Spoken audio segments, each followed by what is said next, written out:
مکوا د محمد رسول الله نبوت داسې واضح ښکارت دی لکه په سپینه ورځ یو سړی د لمر انکار کوي.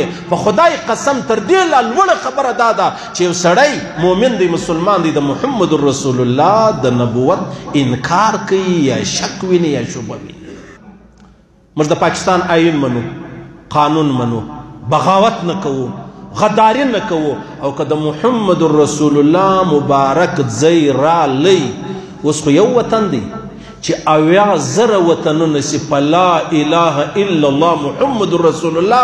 یا الله ته ګواه اوسه زموږ د دې ټولو اورېدونکو له جانبه ته ګواه اوسه د محمد رسول الله هغه چادر چې د محمد رسول الله پر وژه به و ستا په ذات زموږ قسم چې اوس خو یو وطن دی چې 80,000 وطنونه راشي موږ به د 80,000 وطنونه قربانوو پر چا؟ د محمد رسول الله پر یوه چادر.